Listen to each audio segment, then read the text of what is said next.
As you probably found out from yesterday, I was wrong. There was more Marvel films which I forgot about when going through my entire Marvel timeline.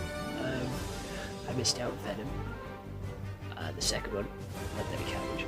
I missed out Venom, the third one, Last Dance. I also missed out Black Widow. Completely forgot about that movie. My bad, G. We took a look at Venom, the Last Dance today. That's today's video. We took a look at Venom Left in the Carnage yesterday. That was yesterday's video. But today, we take a look at the newest one, and the final one in the trilogy. And I recently watched this one, and for whatever reason, this one didn't perform as well as the second one, which I think is a little bit unfortunate, to be fair. It is a little bit shorter than the other ones as well, which I wasn't aware of until watching it, because it definitely felt a little bit shorter. But without any further delay, let's take a look at what Google has to say. So Venom the Last Dance is a 2024 movie, which is an action sci-fi, which is 1 hour and 46 minutes. Has a 6.1 out of 10 on IMDb and a 41% of Rotten Tomatoes. You can watch it on Amazon Prime, YouTube, and Google Play. Eddie Brock. Eddie and Venom must make a devastating decision as they are pursued by a mysterious military man and alien monsters from Venom's home world. Eddie, this is our last dance. Maybe the symbiotes are the friends we made along the way, Eddie. Right, so how the actual story went is Eddie and Venom come back from the MCU into the Sonyverse. So they did literally nothing during No Way Home, Far From Home, No Way Home. But I don't get how they even went to that dimension, because technically they don't even know who Peter Parker is. So how they jumped makes no sense to me. Anyway, they decide to leave because they see on the TV that they're a wanted fugitive. So they decide to head to New York City to go to a judge which they have dirt on to clear his name. Brilliant plan. So they head there on foot. They get into a little bit of bother because they're holding onto a plane. Big space alien creature sent by Null, whatever you want to call him, Venom's daddy, comes down and attacks the plane. The plane doesn't go down. The plane survives, even though it loses a fucking engine. Venom then also falls to Earth, because when Venom is in Venom form, he has a big brick in the back of his neck, which is a special device that Null needs to get out of his void. So they decide to walk through the desert. They end up hitchhiking with a crazy family who believe in aliens all the way to Vegas. They get to Vegas, dance with Mrs. Chen. Venom is like, you know what? Let's go Venom mode. Because he decides that he's no longer scared of these aliens. The alien shows up, Venom disappears, the alien fucks off, the government shows up, kidnaps Eddie, separates him from Venom, Venom starts to die. Venom attaches himself onto a scientist, gives himself back to Eddie, sets the other symbiotes free who attach onto other scientists, so we have the other symbiote show up in the form of Agony, in the form of Fag, in the form of Scream, and a couple of others which I can't name off the top of my head.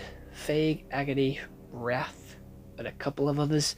They all show up, they all have a big fight, more of these alien fuckers show up, and there's a massive fight. The government is shooting the aliens and also the symbiotes until they decide to fist bump and team up, and humans versus the aliens, and the symbiotes also versus the aliens. Then the family that hitchhiked with Eddie shows up. Eddie saves them. They all hate aliens. They drive away. They shoot a missile as they're driving away. Hits the alien. Saves Eddie's life. Venom is like, it's been a good run. I'm gonna kill myself. I'm gonna sacrifice myself. You live. He takes both of the, all of the monsters into the acid place and kills himself. Right? Eddie then goes to New York, sees the Statue of Liberty, has a little bit of a fucking reminisce of all the moments with Venom, cut to credits, end of movie. Gotta be honest, I shed a tear. I shed a single tear. I didn't bawl my eyes out, but I did shed a tear. I welled up. I was very sad at Venom's death. I didn't cry when he died. I didn't cry at his self-sacrifice. I cried when it decided to do the montage of Eddie's happiest memories with Venom. This entire movie franchise took place over a year, so Venom really fucked with Tom Hardy because he did not age well over this 1 year, I can tell you that right now. The CGI was a little off. I will be honest, CGI did feel a little bit off with this movie, especially with how Venom looked in his design, how the aliens looked, and it just didn't feel as smooth as the other versions. So I feel like this one definitely had a little bit of a lower budget compared to the others. But Venom being one of my favorite characters, I absolutely adored this. I loved this movie, and I love this sort of trilogy. It is a good trilogy. I think they had a really good sort of thing going here. Right, Tyler from the future here, coming in to tell you that, guess fucking what? Sony had the potential. Sony had the rights. Sony could have put Spider-Man in any single one of these movies.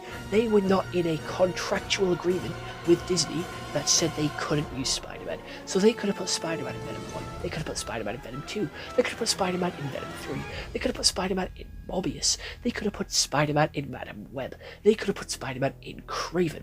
They just decided not to, because they wanted to focus on the villains. Fair enough, I think the Venom trilogy is the best thing that they've ever done. The other three can rot in the gutter. I haven't seen Kraven yet, so I'm just going to throw that in here because it's got worse ratings than both Morbius and Madam Web, so I'm just going to throw that in here right now. But until I'm proven otherwise, that is my stance on Kraven. Holy shit. Alright, just wanted to point that out. Back to previous Tyler, where he was glazing the 9 inches of Venom. Right.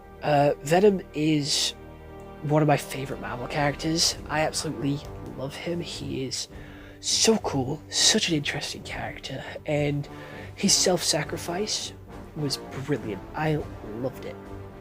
It was really meaningful and really impactful, and it did sort of have the essence of that with an anime stereotypical side character death.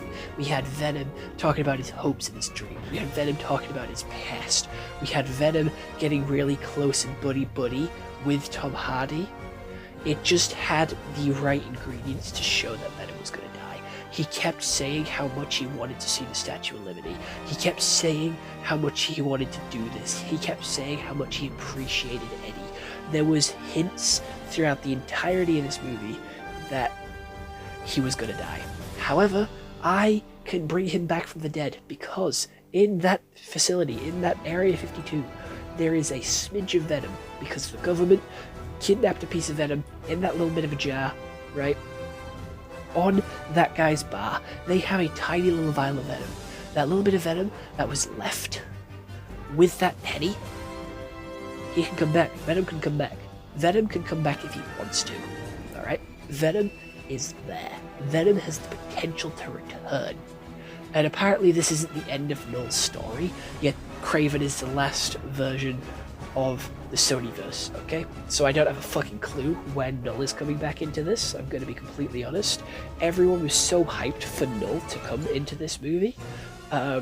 He did fuck all. He sat in his chair. He was like the Thanos throughout all of the Infinity Saga. He just sort of fucking chilled there holding a sword. He didn't do fuck all. He just chilled. He was just there. He was vibing. He was straight chilling. He did fuck all to the story other than send his children to kill his other children. To be fair, that's very similar to the Eternals. I'll give them that. The Eternals had a very similar plotline. Celestial being sends 2 alien types down to every planet to kill each other.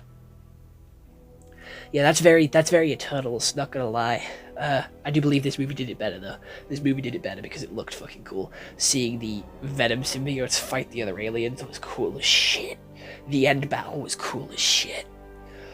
Also, the purple Venom, I think she's called Agony, was spoiled by Fortnite, which I think is fucking hilarious. The fact that one of your main characters was spoiled by Fortnite.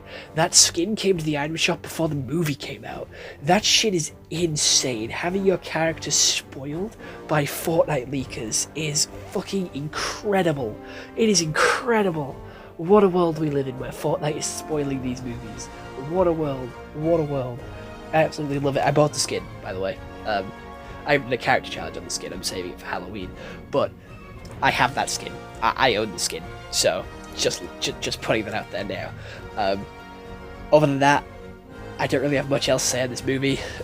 Acting was brilliant. The story was a very satisfying conclusion to that trilogy. I will admit, it was nice to see the other symbiotes come in. It was nice to have a solid end to Venom and a nice sort of happy ending for Eddie as well.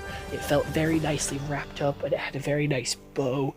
I feel like they could have continued this franchise if they wanted to, but I feel like they did leave it pretty safely, pretty nicely packaged, and I'm quite grateful for that, because some movie franchises, some movies don't get that. They don't get that nice wrap-up little bow. They just get sent to the Shadow Realm to be forgotten about. Easily, this is a solid 8 out of 10 film for me. The only thing that brings it down is I do feel like the pacing was a little terrible. It did feel rushed in some places, and it did feel like it skipped over some things, and it did feel like it took a really long time to drag other things out. And the CGI was a little bit bad in places, but other than that, I really enjoyed it, so an 8 out of 10 is quite fitting for this movie. Other than that, I hope you all enjoyed, and bye.